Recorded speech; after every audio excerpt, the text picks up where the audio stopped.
Hi, today we are going to see about Pap test or Pap smear. So the definition of Pap test is, it is a test of a sample of cells taken from a woman's cervix. The test is used to look for changes in the cells of the cervix that shows cervical cancer or conditions that may develop into cancer.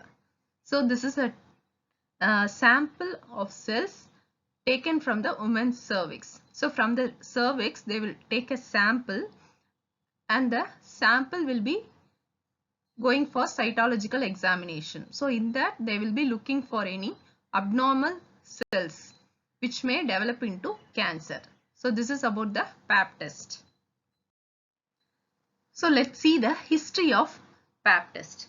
So this test was invented by Dr. Georgius Papanicolaou.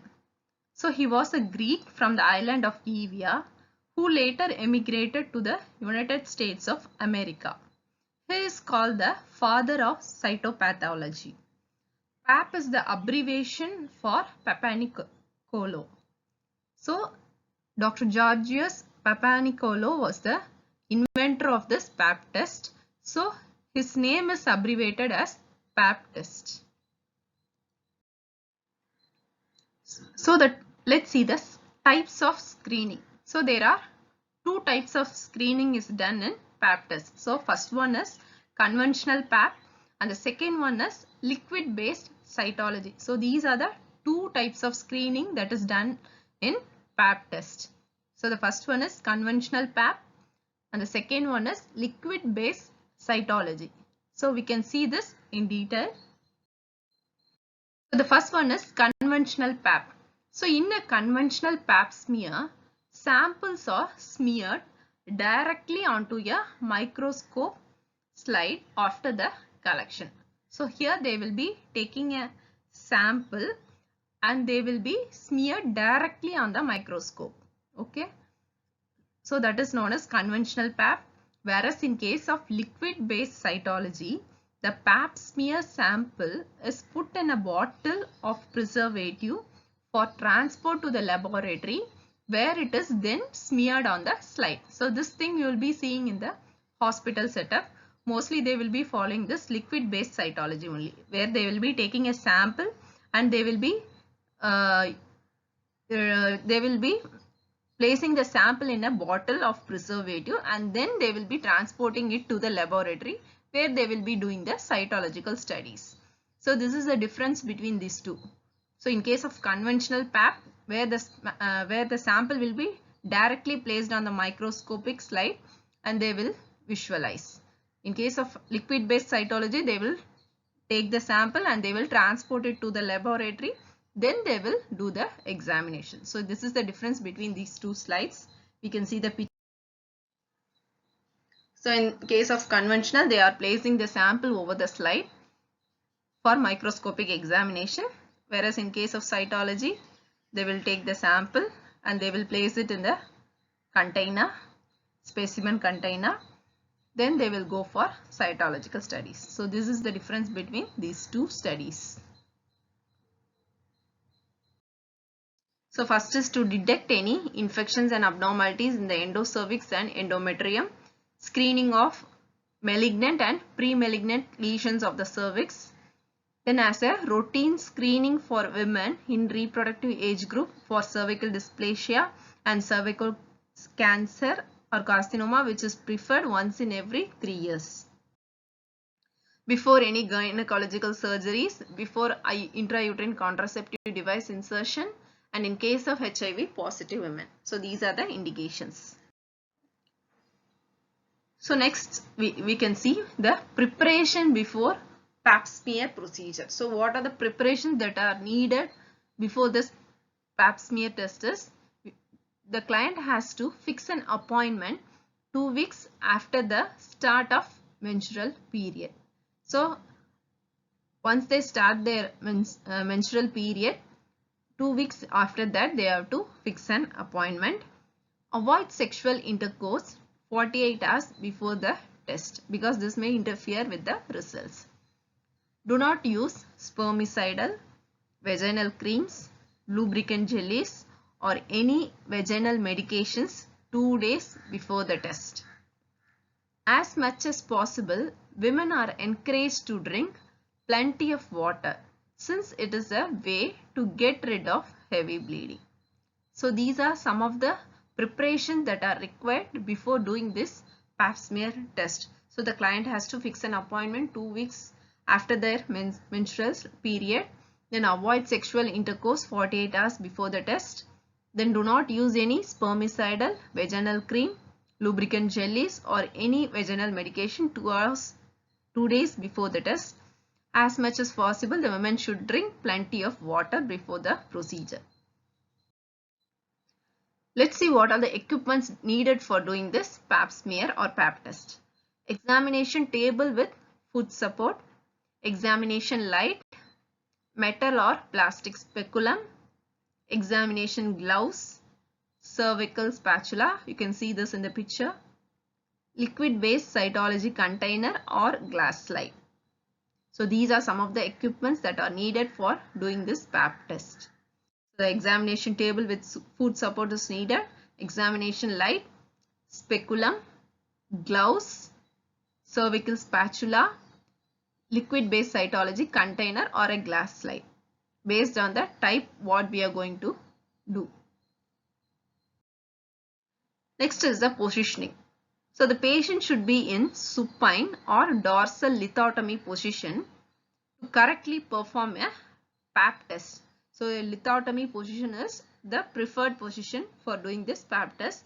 The coccyx of the patient must be at the edge of the examination table to provide adequate visualization of the cervix once the speculum is inserted.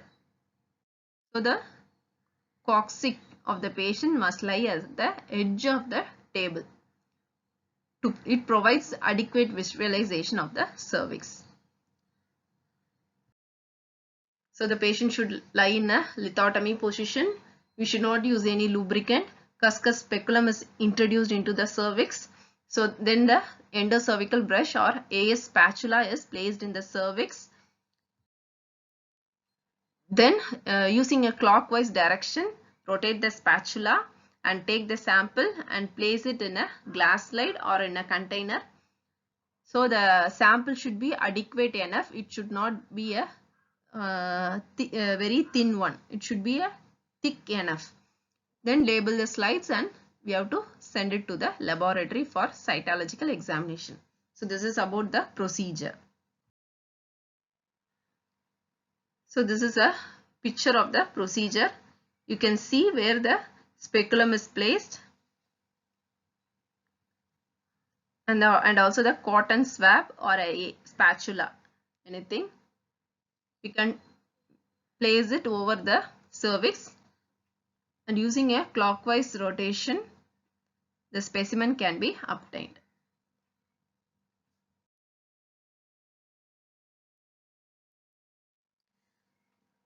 Interpretation of pap smear. So based on the gradings, the findings can be interpreted. So in case of grade 1, it is a normal cytology. Okay. If there is no abnormalities, if it is normal in the sense, it is considered as grade 1. In case of grade 2, minimally abnormal inflammatory smear.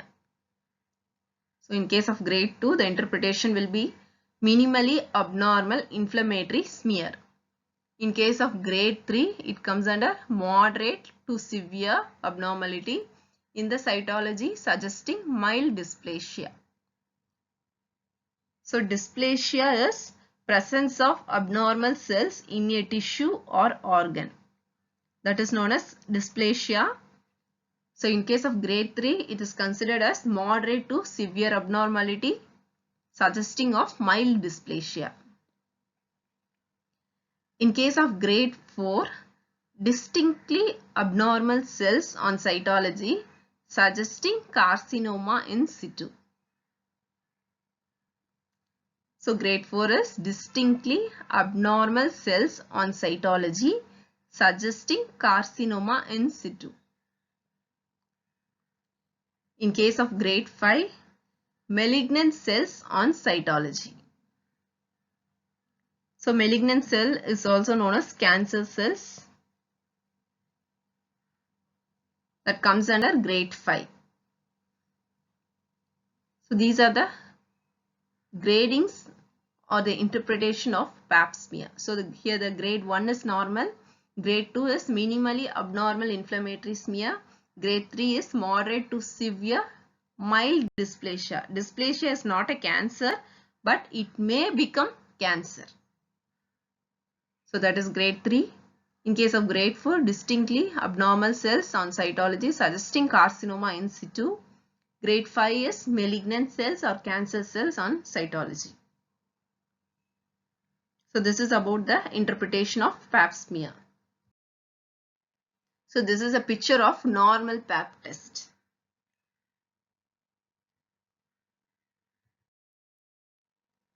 This is a picture of cancer cervix in pap smear. So during cancer, it may appear like this. And in case of other infections also, we can identify it with the help of pap test. So in case of herpes simplex, the pap test will be like this. In case of cervical candida, the picture will be as shown in the image. So these are some of the images we can see in pap smear. So the women is required to be relaxed after doing the procedure. We should advise her to do Kegels exercise, plenty of water, and the mother should not encourage in too much of activities immediately after the procedure. And the final thing is the complications. So minor bleeding and infection may occur after the procedure. So minor bleeding and infection may occur as a complication of this procedure. The patient must be educated about the vaginal spotting immediately after a pap smear is performed, and this is considered normal. So a slight spotting may occur after the procedure.